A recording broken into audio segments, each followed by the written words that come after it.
Hello everyone, welcome to apti got. This is day 5 of the gotted con series, जहां पर हम theory sessions पे बात कर रहे हैं। एंड आज का टॉपिक है टाइम इन वर्क।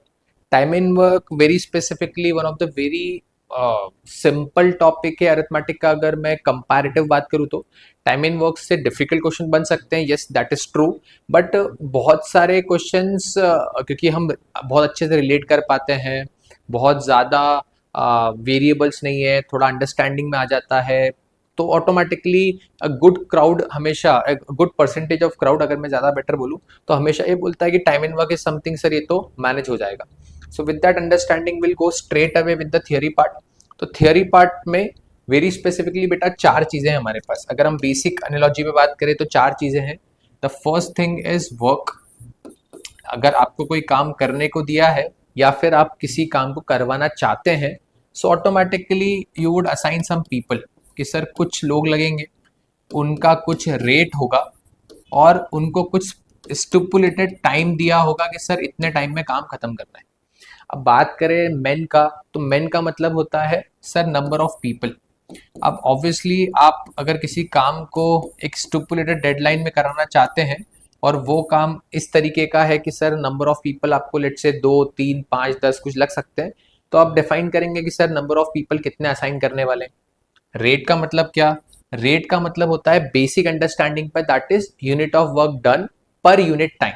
पर यूनिट टाइम का मतलब क्या? यूनिट ऑफ टाइम आप डिसाइड कर सकते हो कैसा। Sir that can be day, that can be hour, that can be minute, that can be months. मतलब दैट डिपेंड्स ऑन कि सर आप यूनिट ऑफ टाइम क्या डिफाइन करते हो, अकॉर्डिंगली उस यूनिट में जितना काम व्यक्ति करेगा वो उसका रेट हो जाएगा। टाइम बहुत स्टैंडर्डाइज है, मिनट्स हो सकता है, सेकेंड हो सकता है, आवर्स हो सकता है, डेज हो सकता है। So this is the basic understanding with respect to work कि सर वर्क के लिए हमको तीन चीजों की इंपॉर्टेंस होती है, that is number of people working, the rate at which they are working and the time for which they are working. इसमें एक इंपॉर्टेंट अंडरस्टैंडिंग हमेशा ध्यान रखेंगे, that rate and time are inversely proportional. That simply means कि अगर sir किसी person का या ग्रुप ऑफ पर्सन का अगर रेट कंपेयर, अगर मैं कंपैरिजन की बात करूं, लेट से दो लोग हैं सर हमारे पास, ए और बी। अगर मुझे लेट से 10 यूनिट काम करवाना है, ठीक है, 10 units of work need to be done.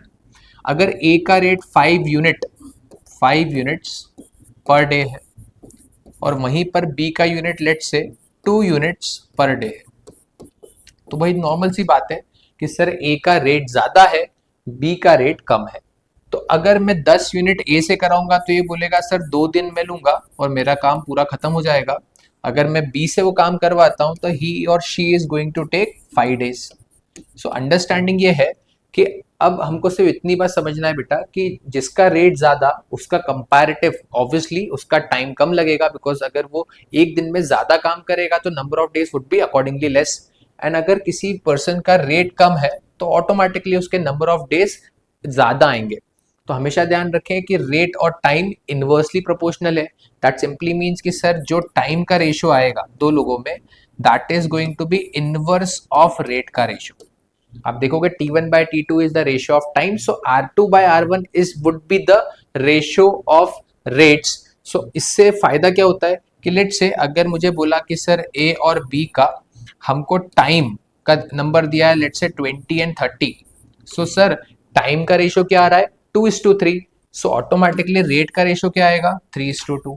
तो इससे हम काफी आसानी से काम कर सकते हैं कि जो भी हमको टाइम का रेशियो मिलता है उसी का अगर जस्ट रिवर्स करना अगर हम समझ लेते हैं तो हमको वहां से रेट का रेशियो आ जाएगा, in the things goes vice versa.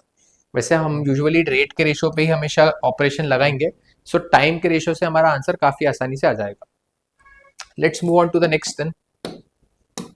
So let's move on to straight away to questions की क्वेश्चंस कैसे करना है। अब क्वेश्चंस में एक क्वेश्चंस में पैटर्न समझ लेते हैं और सभी क्वेश्चंस में हम कंसिस्टेंट उसी पैटर्न को फॉलो करेंगे। So let's go with the very first one. तो क्वेश्चन क्या बोल रहा है, that Rohit can complete a task in 24 days. Okay, Neeraj can complete the same in 30 days. तो देखो बेटा एक बेसिक चार्ट बनाना है, that is rate time and work. अब एक हमारे पास पैरामीटर है that is Rohit and the second is Neeraj. अब रोहित का टाइम दिया है 24 डेज, आपका नीरज का टाइम दिया है 30 डेज। तो इनका अगर रेशो देखें तो दैट इज 24:30। अब अगर देखें तो 6 4 जा 6 5 जा, तो टाइम का रेशो कितना आ रहा है 4:5, तो रेट का रेशो कितना आएगा 5:4। बस इतना ही समझना है कि जो आपको टाइम का रेशो मिल रहा है 4:5, उसी को जस्ट रिवर्स कर दोगे तो आपका रेट का रेशो आ जाएगा। तो 5 24 जा 120 एंड 34 जा 120, तो ऑब्वियसली वो तो हर बार सेम आना ही है बिकॉज आपने रिवर्स ही किया। अब दोनों से काम करवाना है तो you will say sir R plus N. Sir R plus N कितना हुआ, 5 + 4 इज 9। काम करवाना कितना है 120, तो the number is going to be 120/9। So 120/9 कितना होगा, this is going to be 40/3, 40/3 that means 13 1/3 days। सो अगर दोनों लोग मिलके काम करेंगे so the work is going to be completed in 13 1/3 days। Understand this thing very clearly. सिर्फ चार्ट अगर बनाते आ गया तो there is a very good possibility कि 90 92 93% ऑफ द क्वेश्चंस तो हम चार्ट से सॉल्व करके बिना किसी वेरिएबल की सॉल्व कर लेंगे। सिर्फ चार्ट समझ में आ जाएगा तो बेटा काम बन जाएगा। चलिए बढ़ते हैं सेकंड पे। The second question of the day is P and Q together can finish a task in 40 days. Q and R can finish the same task in 60 days, while P and R can do in 75 days. Find in how many days the fastest person alone can finish the task.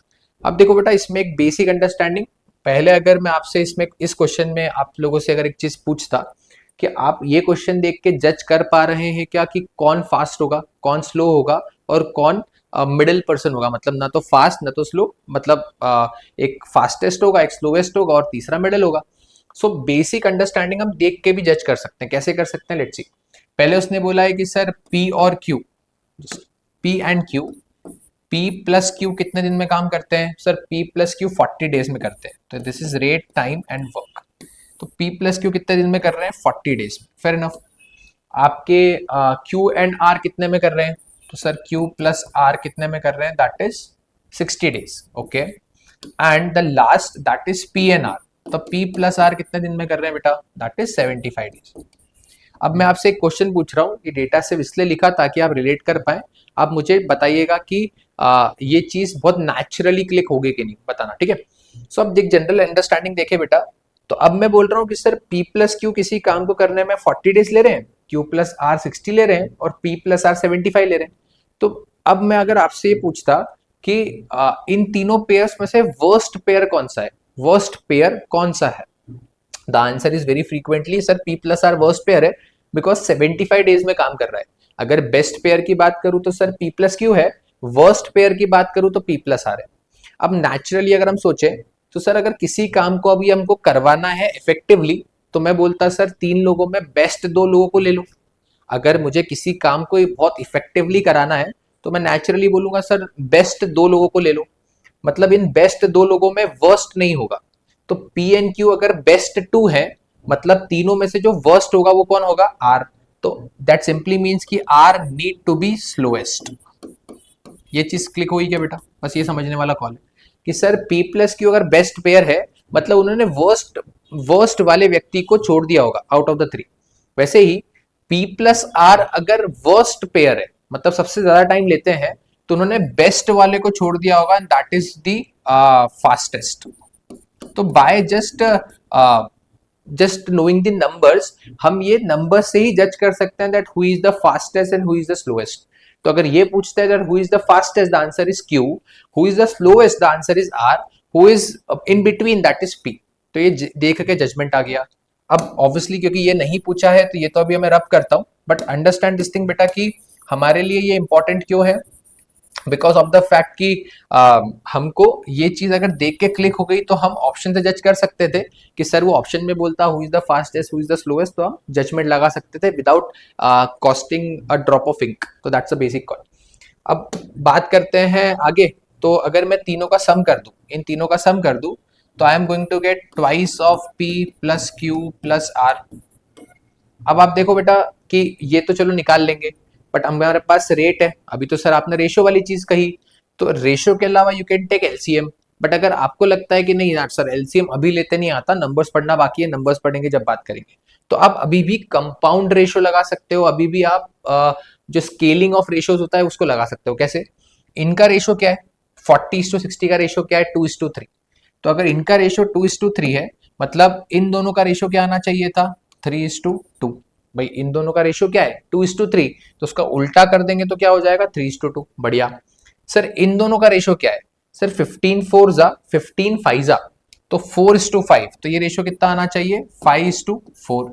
अब ये दोनों values तो same है, ratio में हमने पढ़ा था scaling कैसे करना है, तो मैं नीचे वाले को मल्टीप्लाई करता हूँ 5 से, तो वो बन जाएगा 15, 5 से दैट इज 10, ऊपर वाले को मल्टीप्लाई करता हूँ 2 से, तो 2 5 जा 10, 2 4 जा 8।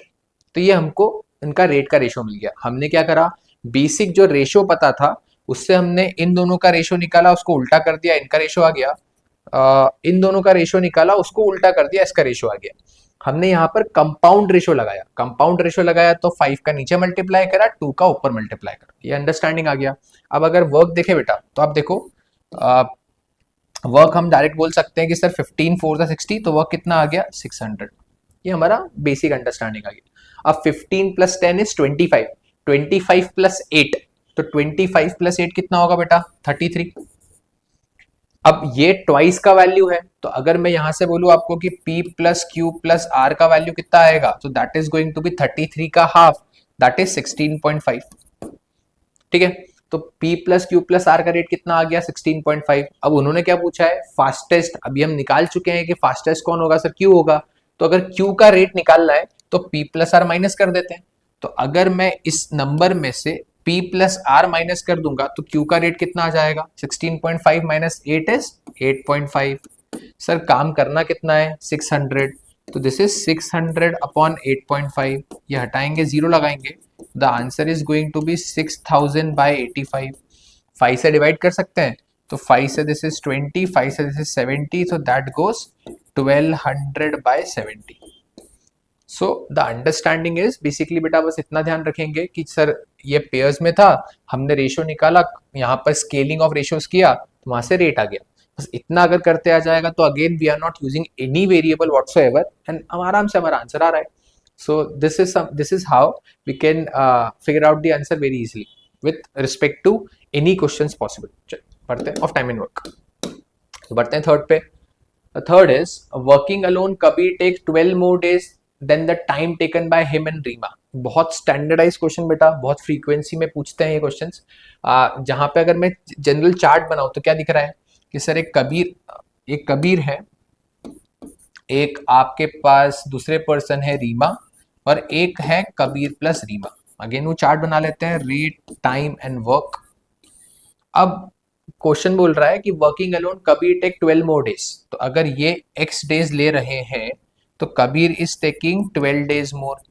वैसे ही Reema takes working alone takes 3 more days, तो अगर ये x डेज ले रहे हैं तो she is going to take 3 more days. अब क्वेश्चन में बोल रहे हैं then the time taken by her and Kabir together to complete the same job, fair enough, find the time in the number of days taken by Reema alone to complete the job. अच्छा, मतलब वो x+3 का value आपसे पूछ रहा है, करना क्या है, तो इसका एक शॉर्टकट है, एंड जिस भी पर्सन ने इफेक्टिवली टाइम एंड वर्क पढ़ा है तो दे नो कि सर इसमें शॉर्टकट लगा के काफी आसानी से कर सकते हैं। बट शॉर्टकट कहाँ से आया उस पर भी बात कर लेते हैं, ताकि हमको क्लियर रहे कि सर शॉर्टकट भूल गए तब भी हम गिव अप ना करें। तो लेट्स अज्यूम सर इन दोनों का एलसीएम ले लेते हैं, that is x+12 into x+3। इसको हम अज्यूम कर लेते हैं वर्क। अगर ये वर्क हो गया तो वर्क को टाइम से डिवाइड करूंगा तो रेट आ जाएगा x+3, अगर वर्क को टाइम से डिवाइड करूंगा तो आ जाएगा x+12। इन दोनों को सम करूंगा तो ये आना चाहिए, तो x+3 x+12 कितना हो जाएगा बेटा, that is x+3 + x+12, so this total is 2x + 15। सो अब मैं अगर रेट को टाइम में मल्टीप्लाई करूंगा तो वर्क आना चाहिए, तो इन दोनों को कंपेयर कर लेते हैं, that is 2x + 15 times of x is equal to x+3 times of x+12. So this goes 2x square plus 15x is equal to x square plus 15x plus 36. Sir ये cancel हो गया, so this goes x square equal to 36, तो x goes 6. Sir x का value 6 आ गया, they are asking the value of x+3, that simply means they are asking 9, so हम 9 plug in करेंगे and we are going to get 4 marks out of this. So understand this thing बेटा कि shortcut क्या है, shortcut ये है that जब भी इस तरह का पैटर्न होता है तो हमेशा जो x का वैल्यू आता है that is under the root, शायद रेड दिखेगा नहीं तो I just change the colour, so I take yellow ले लेते हैं, यस, सो वाइट ले लेते हैं। सो जब भी x का वैल्यू निकालना है that is always under the root product of extra time taken by them, जो इस x से एक्स्ट्रा है, तो product of extra time. So अगर आप x का वैल्यू ऐसे निकालते हैं तो क्या बोलते हैं, under the root, this is sir 12 3 जा 36, तो यहाँ से डायरेक्ट x का वैल्यू कितना आता, 6। अब आपको बिल्कुल ये भी पता है कि सर ये चीज मैं कहाँ से लाया, यहाँ से। सो आप स्टैंडर्डाइज शॉर्टकट यूज कर सकते हैं, मेथड में भी बहुत दिक्कत नहीं है, बट अगेन अगर टाइम बचता है तो उसमें कोई नुकसान नहीं है। चलिए बढ़ते हैं नेक्स्ट पे। The next is Aryan and Kabir can complete a piece of work in 54 days and 72 days respectively. Fair enough. So Aryan है, एक Kabir है. This is rate, this is time, this is work. So Aryan कितने दिन में करते हैं? That is 54 days. Kabir कितने में करते हैं? That is 72 days.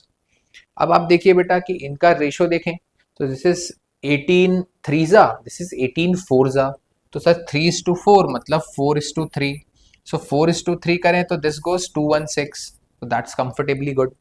अब बात करें आगे, they work on alternate days with Kabir starting the work, तो कबीर अगर काम को स्टार्ट कर रहे हैं दैट सिंपली मीन्स कि सर फर्स्ट डे कबीर काम करेंगे, सेकेंड डे आर्यन काम करेंगे, थर्ड डे कबीर काम करेंगे, फोर्थ डे आर्यन काम करेंगे।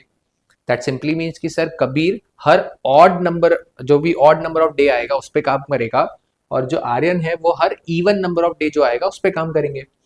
In how many days the entire work is completed, तो करने का स्टैंडर्ड तरीका क्या होता है बेटा कि हम बोलते हैं कि सर 2 दिन का काम निकालो। फर्स्ट डे कबीर आए होंगे तो कबीर ने काम किया होगा फर्स्ट डे 3 यूनिट्स और दूसरे दिन आर्यन ने काम किया होगा 4 units. So in totality 7 units of work is done in 2 days। अब 7 यूनिट्स का काम अगर 2 days में हुआ तो आपको देखना होता है कि सर क्या ये जो नंबर है ये इस नंबर से डिविजिबल है क्या, जो आपका वर्क है वो ये 2 दिन के काम से डिविजिबल है क्या। If the answer is yes तो आप डायरेक्ट वैल्यू सब्स्टिट्यूट करेंगे और मल्टीप्लाइंग फैक्टर देखेंगे, अगर नहीं तो आप देखेंगे सर 216 के पीछे ऐसा कौन सा नंबर है जो 7 से डिविजिबल है। तो अगर मैं डिवाइड करके देखूँ तो 7 से डिवाइड करें तो 3 30, दैट मीन्स मैं बोल सकता हूँ कि सर अगर मैं बोलूँ तो 210 ऐसा नंबर है जिसको मैं 7 के पेयर्स में डिस्ट्रीब्यूट कर सकता हूँ। सो अगर मैंने 210 रखा तो मल्टीप्लाई कितने का करूंगा, 30 का, तो मैंने मल्टीप्लाई किया 30 का, 32 सा कितना हुआ 60, तो मेरा टोटल 60 डेज में कितना काम हो जाएगा 210। इन द सेम फैशन बच कितना गया बेटा, तो अपना 210 कर लिया, 216 करना था तो बच गया 6 यूनिट्स। अब ये 6 यूनिट कौन करेगा, तो बेटा समझिए कि आपके 60 डेज में 60 is even number, even number पे कौन काम कर रहा था सर, ए काम कर रहा था, हर ऑड नंबर पे कौन काम कर रहा था, के कर रहा था, मतलब जो एक्स्ट्रा काम बचा है ये करने कौन आना चाहिए, कबीर आना चाहिए। अब 6 यूनिट काम बचा है तो कबीर अगले दिन आएंगे, वो 3 यूनिट करेंगे, बिकॉज 3 यूनिट करते हैं तो पूरा एक दिन यूज करेंगे। चलिए अब अगले दिन 3 यूनिट करके वो चले गए, अब काम कितना बचा, तो सर 216 था 213 हो चुका है, तो अब 3 यूनिट करने के लिए कौन आना चाहिए, तो सर आपके आर्यन आएंगे, आर्यन एक दिन में कितना करते हैं 4 यूनिट्स, तो वो कितना लेंगे 3/4 of the day, 3/4 of the day मतलब 0.75, तो टोटल कितना हो गया 60 + 1 61 और ये 3/4 मतलब 75। So basically the total work is going to be completed in 61.75 days। तो अंडरस्टैंडिंग गोज बेटा कि हमको सिर्फ इतना ध्यान रखना है कि जो भी लास्ट डे काम कर रहा है वो ऑब्वियसली इवन नंबर वाले पे होगा, बिकॉज हम 2 का मल्टीप्लाई करते हैं, तो जो एक्स्ट्रा काम है वो हमेशा स्टार्टिंग वाला व्यक्ति करेगा। अब ऑब्वियसली स्टार्टिंग जो हमारा काम बचा था वो इस 3 यूनिट से ज्यादा था तो फिर आर्यन को भी आना पड़ा, बट मैक्सिमम कुछ केसेस, मतलब again that depends on question, हमेशा बस ध्यान रखने वाली चीज ये है कि जो भी एक्स्ट्रा काम है वो करने पहले आएगा कौन, जो स्टार्ट कर रहा है। That's a basic understanding. चलिए बढ़ते हैं नेक्स्ट पे, नेक्स्ट वन।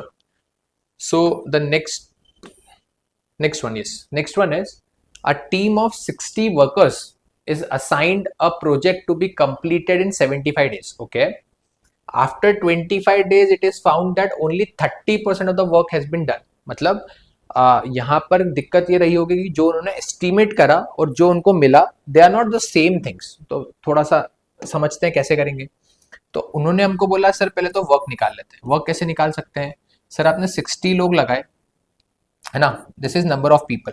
रेट में अज्यूम कर लेता हूँ, लेट्स से कि सर रेट होगा उनका 1, एक मिनट के लिए अज्यूम कर लिया कि सर रेट 1 होगा। चलिए, to be completed in 75 days, to be completed in 75 days. तो सर ये मेरा टोटल वर्क आ गया, ठीक है सर। After 25 days it is found that, तो अब 25 डेज के बाद कितना काम हो गया होगा? तो 60 लोगों ने कुछ रेट से काम किया होगा, बिकॉज दिक्कत तो यही रही ना, ऐसा तो नहीं है कि कोई पर्सन एब्सेंट रहा, भाई पूरे 60 लोग ही काम करने आए, बट उन्होंने उतनी एफिशिएंसी से काम नहीं किया जितना उनसे एक्सपेक्टेड था, तो उनका रेट कुछ दूसरा रहा होगा। उन्होंने काम कितने दिन किया है बेटा? 25 डेज। और काम एक्चुअल में कितना हुआ है? जो टोटल वर्क था उसका 30%। टोटल वर्क कितना था? 60 इंटू 75। तो ये हमारा इक्वेशन आ गया। वहां से एक्चुअल रेट निकालते हैं कि एक्चुअल उनका काम करने का रेट है क्या। तो एक्चुअल रेट अगर निकाले तो that is going to be 3/10 of 60 into 75 whole upon 60 into 25। So this is 3। So जो एक्चुअल रेट है वो आ गया 9/10। मतलब वो जो उनका एक्चुअल एफिशिएंसी है वो सिर्फ 90% है एस्टिमेटेड एफिशिएंसी से। अब वो बोल रहे हैं कितने लोग और ऐड करें कि प्रोजेक्ट टाइम पे खत्म हो जाए, ठीक है। सो बेटा देखो 30% काम हो गया, मतलब बचा कितना है? 70% of the work is remaining. अब ये काम करवाना किन लोगों से है? सर 60 लोग तो पहले से हैं। सर 60 लोग पहले से हैं, आप कोई एडिशनल लोग लेके आएंगे। Let's assume that value as x। अब इनका एक्चुअल रेट कितना है? तो इनका एक्चुअल रेट तो सर 9/10 है, और आपने दिन कितने कंज्यूम कर लिए? तो सर 25 दिन कंज्यूम कर लिए। आपको काम करवाना कितने दिन में था? 75। मतलब आपके पास दिन कितने बचे? 50। बस ये हो गया काम। सॉल्व कर लेते हैं। सो 10 से 10 कैंसिल, और कुछ हो सकता है? 0 0 कैंसिल, 5 से this is 15, this is 3 3s are 9, 3 2s are 3 से this is 5। so that goes 70 is equal to 60 plus x. so the extra people required is 10 people. तो अगर आप 10 लोगों को और एम्प्लॉय करते हैं तो आपका काम एग्जैक्टली टाइम पे हो जाएगा। सो this is again a good standard question जहां पर एस्टिमेटेड एफिशिएंसी और एक्चुअल एफिशिएंसी का अंडरस्टैंडिंग होता है। This is one of the very good type जो कि एग्जामिनेशन में पूछा जाता है। सो हमको सिर्फ इतना करना है बेटा कि अगर वेरिएबल अज्यूम भी करा तो बहुत मिनिमल अंडरस्टैंडिंग पे वेरिएबल अज्यूम किया है। सो बस इतना ध्यान रखने का है कि अगर फ्लो के साथ चलते जाएंगे तो काफी आसानी से काम हो जाएगा। चलिए पढ़ते हैं नेक्स्ट पे। नेक्स्ट बड़ा सा क्वेश्चन दिख रहा है, let's solve this. Renu would take 15 days working 4 hours per day to complete a certain task. Okay. So अगर रेनू के नजरिए से देखें तो वर्क कितना है कि she is taking 15 days working 4 hours a day to complete a task. Okay. So Renu तक इंडिविजुअल है तो नंबर ऑफ पीपल आर 1। उनका रेट रहा होगा तो रेट ऑफ रेनू को मैं RR लिख देता हूँ, ठीक है।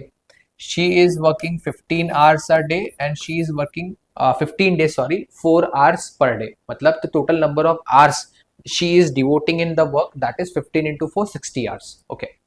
With respect to her rate, Seema would take 8 days. So now the same work Seema would take, the rate of Seema would take 8 days working 5 hours a day. 8 days working 5 hours a day. Okay. क्या दोनों का काम same है? So the answer is yes, same task. तो अगर same task है sir तो compare करें तो R R into 60 is equal to 40 RS। So यहां से rate of Renu upon rate of Seema आ जाएगा आपके पास 2:3। चलिए अब 2:3 आ गया तो बिकॉज सारी वैल्यूज यूनिटरी पावर 1 पे है, सो मैं डायरेक्ट वैल्यूज भी असाइन कर सकता हूं। अब चाहे तो आप के फॉर्म में रख सकते हैं, उससे कोई दिक्कत नहीं आएगी। अभी जस्ट रेफरेंस के लिए कर रहे हैं तो मैं 1 मिनट के लिए इसको ले लेता हूँ 2K और रेट ऑफ सीमा को ले लेता हूँ 3K और यहाँ से वर्क निकाल लेते हैं। तो वर्क कितना आता बेटा? वर्क हमको मिलता, work is equal to R का वैल्यू कितना है? 2K into 60 that is 120K। चलिए सो हमारे पास टोटल जो वर्क आ गया दैट इज 120K। अब क्या करें? ठीक है, They decide to work together to complete the task. Fair enough. This task, sorry. Seema agrees to work for double the number of hours per day as Renu. Okay. तो now Seema and Renu, Seema agrees to work double the number of hours per day Renu. तो रेनू ने अगर बोला कि मैं x hours काम करूंगी, तो she is saying, Seema is saying she is ready to work per day Renu, while Renu agrees to work for double the number of days as Seema. अच्छा, मतलब द अंडरस्टैंडिंग ये नहीं है. अंडरस्टैंडिंग क्या है? That Seema agrees to work for double the number of hours per day as Renu.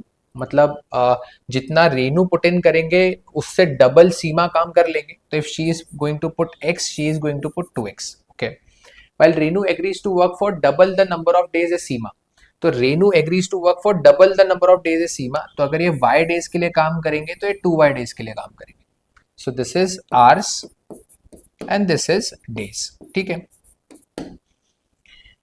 Okay, if Renu works 2 hours per day, okay, so that simply means इस x का value कितना दे दिया? 2.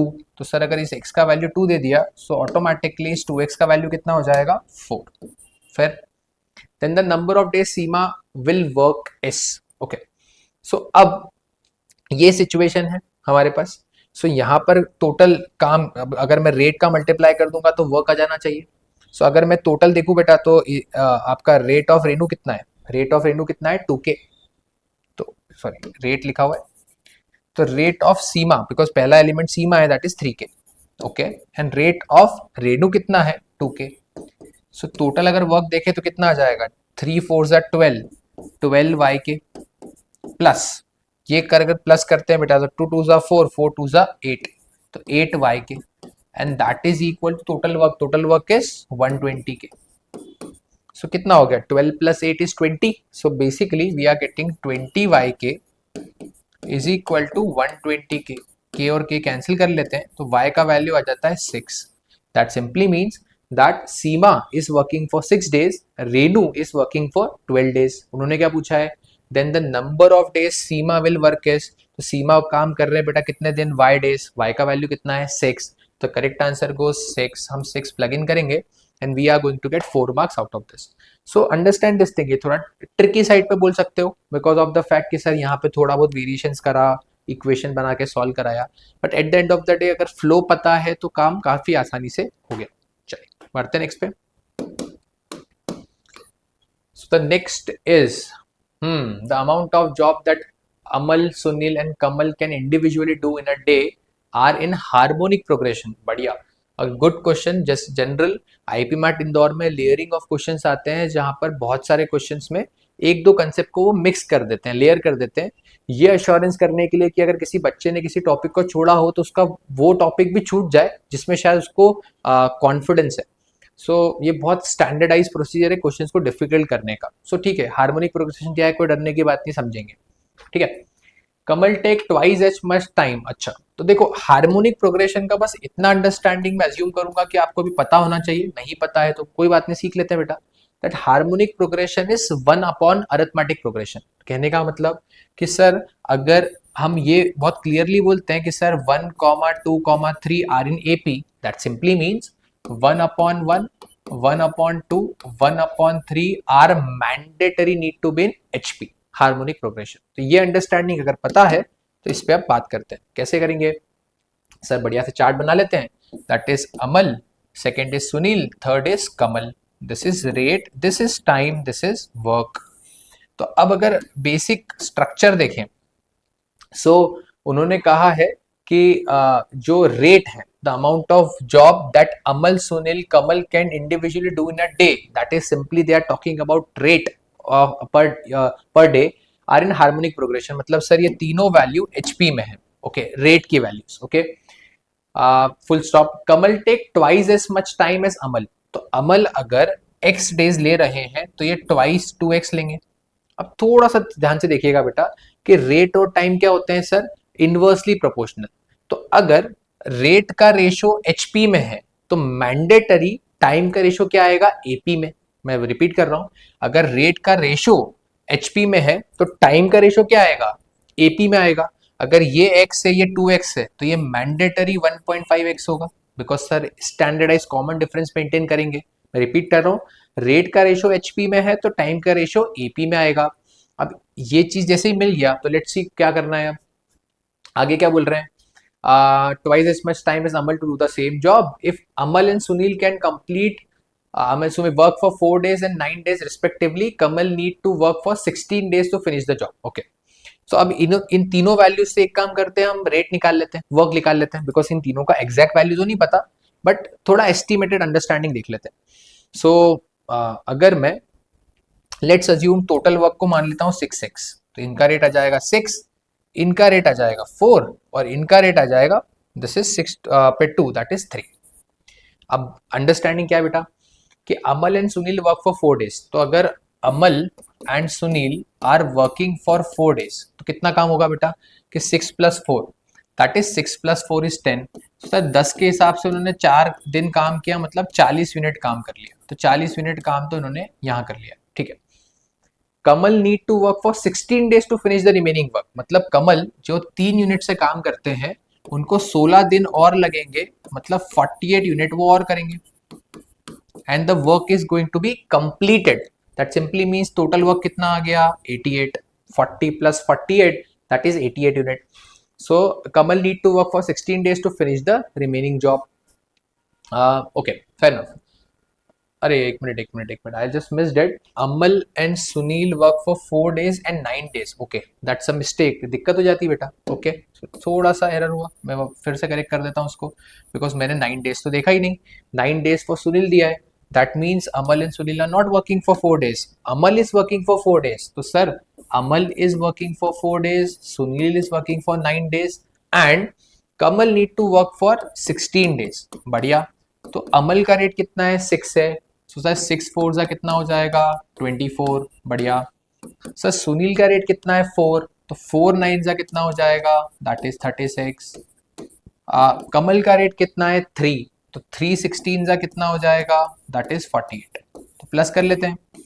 सो दिस इज 12 2 जा 12 3 जा 12 4 जा 2 + 3 5, 5 + 4 9 that is the rate is total work is 108। General आप ऐसे ही प्लस करेंगे तो get to know 8 carry forward 1 4 3 जा 4 + 3 7, 7 + 2 is 9 and 9 + 1 10 108। ठीक है, अब दैट सिंपली मीन्स कि सर हमारे 6x का वैल्यू कितना आ गया 108, दैट मीन्स x का वैल्यू कितना आ गया 9 सॉरी 18।